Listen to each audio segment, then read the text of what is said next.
Have you ever wondered how to create an easy crashing wave in watercolour? Well, stay tuned and I'll go through this beginner's tutorial step by step.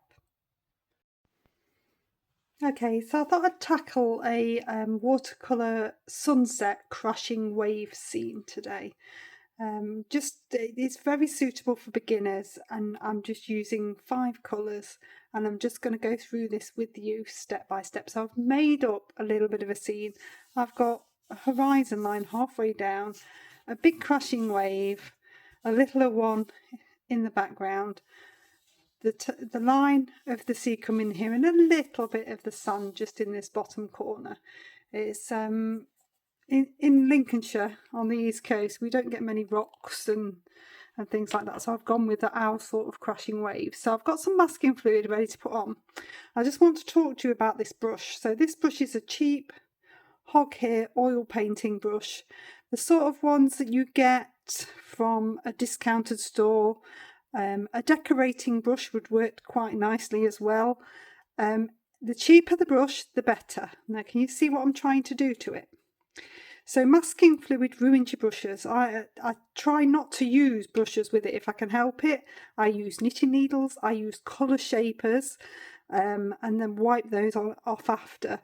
But when you're doing a crashing wave, you need like a speckled effect, and you can either get that with a natural sponge, but it will ruin that bit of a natural sponge and you'll have to just keep it for masking fluid, or you can do this with a paintbrush. In fact, you can do this and jab it down. In fact, any old child's paintbrush that's in the cupboard will be perfect. So you can see what I've done to it. It's great. What I'm going to do is pop a little bit of this masking fluid just into the lid, because I don't want a lot of it on the brush. I want to pick it up like this, and I'm going to dab it on. This brush is also very good for autumn trees, which we'll be doing in a few weeks. Lots and lots of autumn trees.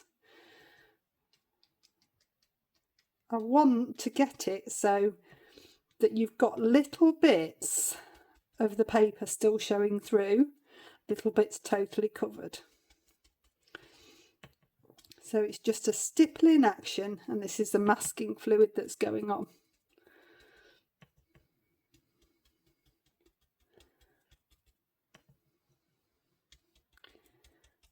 You just want that little bit. If you dip the whole brush in, there'll be too much there. It's that little bit that's going to give you that sort of foamy, splashy action. And then you just keep this brush for stippling and masking fluid. You don't need any special brushes. You can buy them all, but you actually don't need them. A cheap brush works perfectly well. If I just find my colour shaper, so this is my colour shaper. It's got a silicone tip. It's actually classically used for blending pastel, but it's fantastic for masking fluid. And then I can just bring in a little bit of a better edge at the bottom. So I don't want this to be as foamy at the bottom. I want more of a defined edge.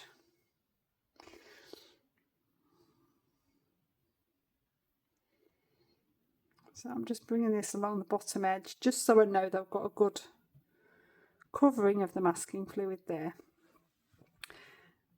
If I want to have any little bits just on the edge of the water, if I use the point of the colour shaper and just dip that into the masking fluid, I can just get a few lines that will work for the water. Now, if you get a blob like that, don't worry about it. You can just rub it off when it's dry. You don't have to go ahead with it. I'm just going to bring a little bit just into this crashing wave here as well.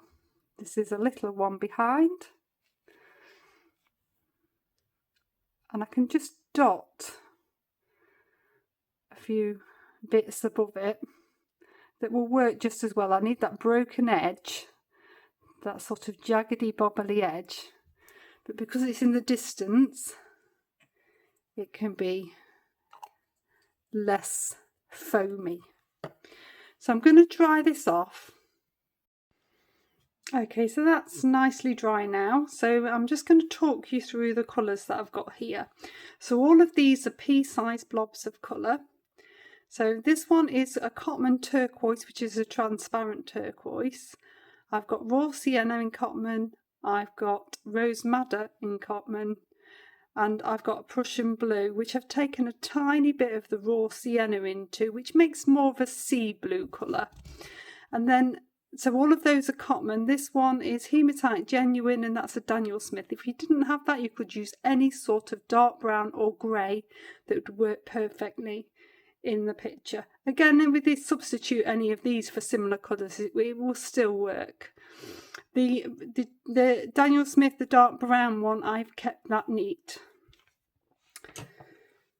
So let's go on to the pictures. I'm using a Saunders Waterford paper. It's a rough paper. And I've got my wash brush. I'm going to come in and down to the horizon line.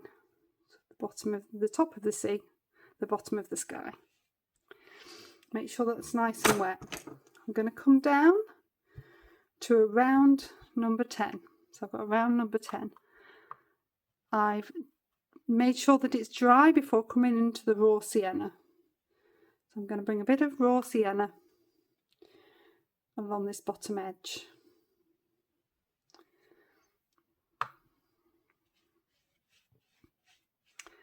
So I'm not doing too vibrant a sunset.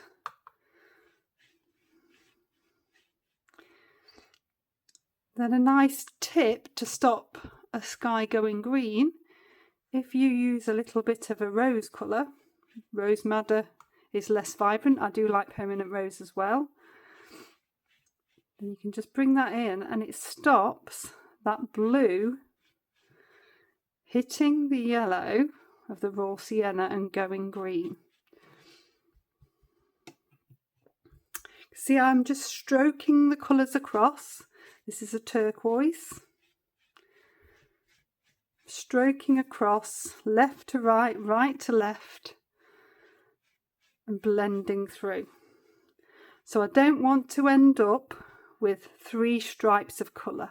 I want a blend. So you can see how I'm just lightly blending through.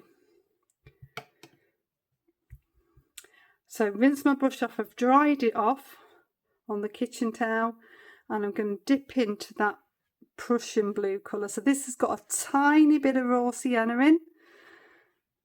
I'm just going to take some of that just in the very top of the sky.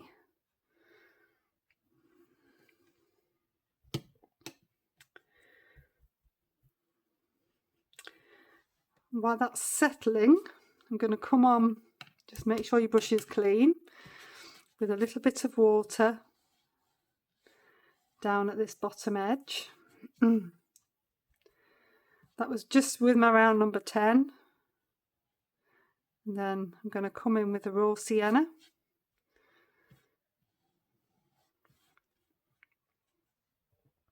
And not rinsing my brush out, I'm going to dab into the rose madder. So I'm just going to get a little bit of that colour there.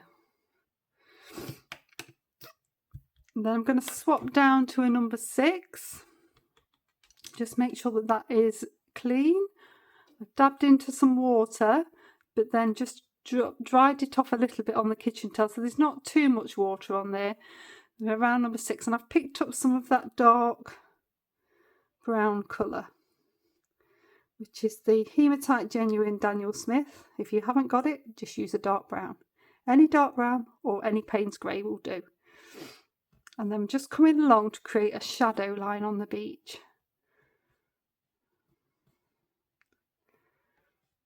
So I can come up to the water's edge.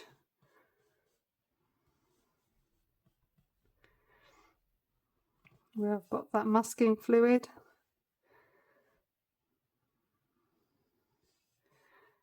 And if you just stroke out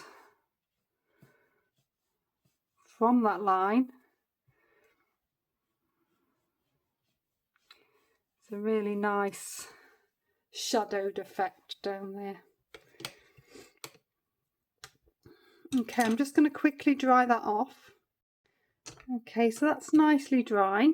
So it's now to come into the first layer on the water.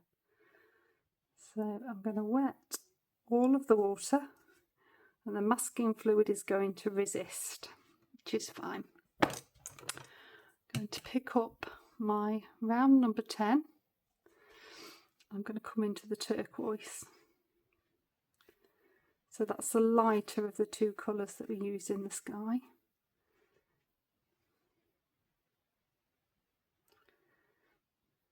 I want you to try and get a really nice edge at the top. So if you can see the tip of your brush, you'll get a much smoother line. Doing a straight line is a hard thing when you're painting, so just try your best to get the best edge that you can. Nice and steady, and a sweep across. The more you fiddle, the worse it often gets.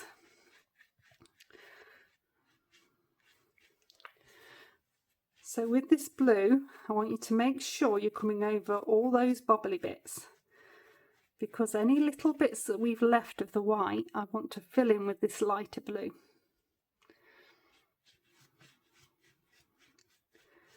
I'm going to get a nice base layer on.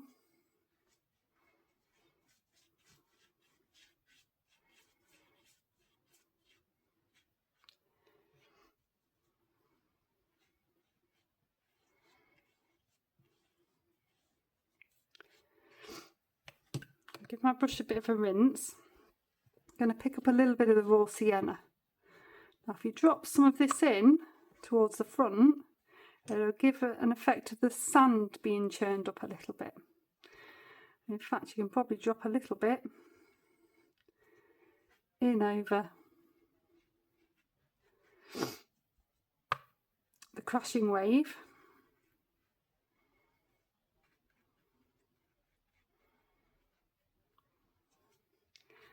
And a little bit just through before the other crashing wave. I'm going to dip into the rose madder. I'm just going to take some of that above the crashing wave. That's just going to give an extra dimension. Reflect some of the colour from the sky just in that background. I'm going to drop down to a number 6 now, so this puts you a little bit more in control. And I'm going to start to come in with this darker Prussian blue. Now I want to make sure that I'm getting it underneath this wave, underneath this one. So it's going to give it a nice dramatic effect. Just take a little bit through there. Now Prussian blue is quite a shooty pigment. You can see it shooting downwards. And I just want you to take the bit on that's on the brush and to sweep it through. I actually quite like what's happened there. It's a happy accident. I'm going to do a few more because I think it's working quite nicely. So I'm just dropping in some little bits and they can shoot away a little bit. And do a couple of this here as well. It's going to work quite nicely. I've rinsed my brush off, dried it off, and I'm coming into that real dark hematite genuine mix now. And just want to get a little bit of that underneath this crashing wave. This is what gives it the impact and the drama. These little bits.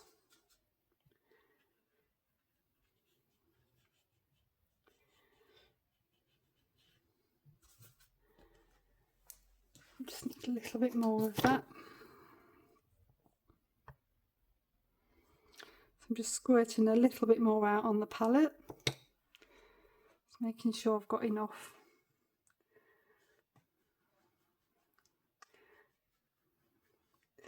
This is beautiful as well because the Daniel Smith stuff granulates, so it's a nice added dimension. Just sweep some of this through.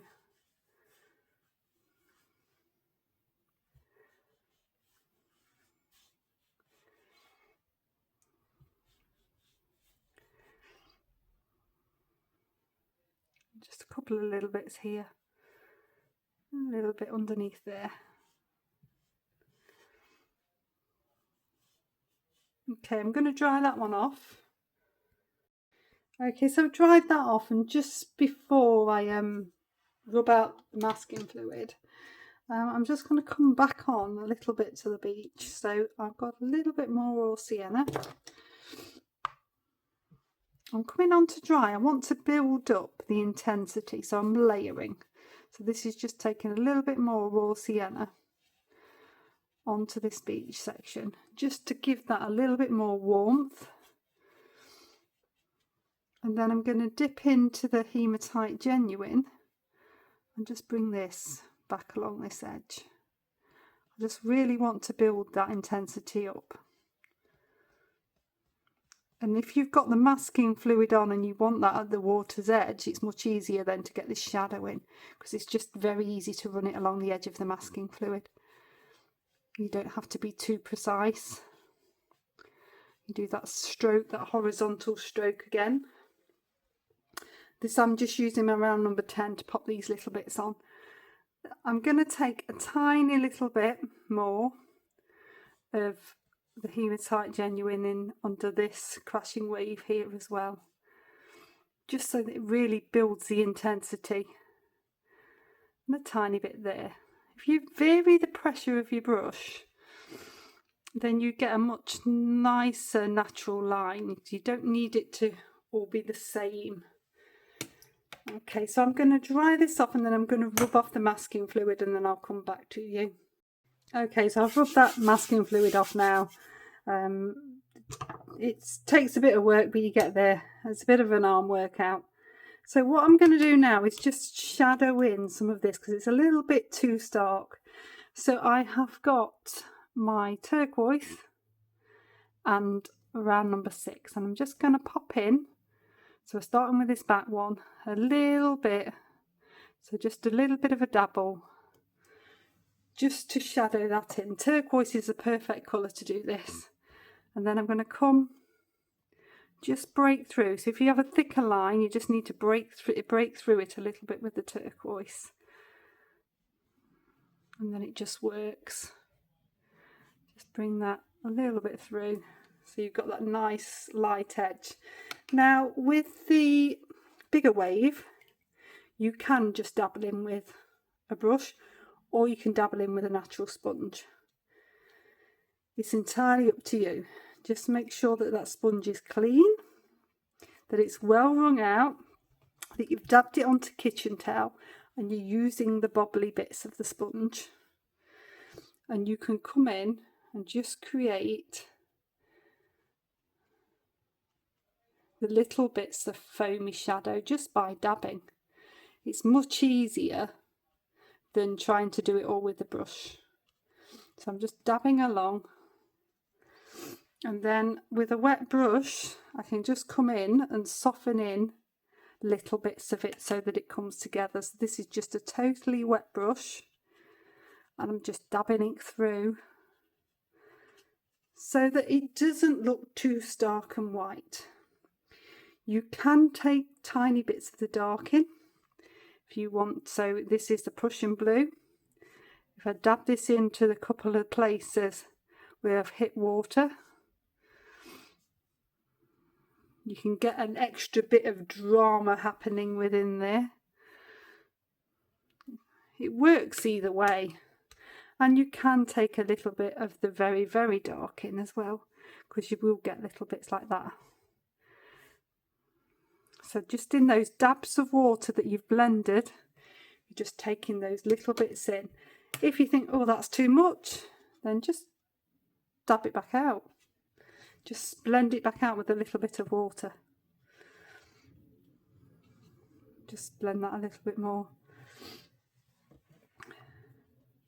What you've got to be careful of, which is what I've happened here, is you don't get a pattern. So I've got 5 all in a row. So I've blended that one out a bit, and then to distract, because I can see that pattern, I'm going to pop another little bit in there. I want it to look uneven and natural rather than seeing a pattern. Sometimes you'll think, oh, there's something wrong with this and I can't quite work out what it is, and it's often that this appears to be a little bit of a pattern happening. Okay, so that's pretty much it. I'll take the masking tape off and then you can have a look at the finished result. So there we are. So I've popped it in a little amount so you can see the full dramatic effect there. It is slightly small. They're slightly bigger than the mount, so the picture is slightly smaller. So a really nice, easy effect for creating a crashing wave. Great for a beginner to have a go at. If you've enjoyed this tutorial, please like, subscribe and share. And I shall see you next time. I'll also pop another video up here for you to have a go at if you want to, and a playlist. See you next time.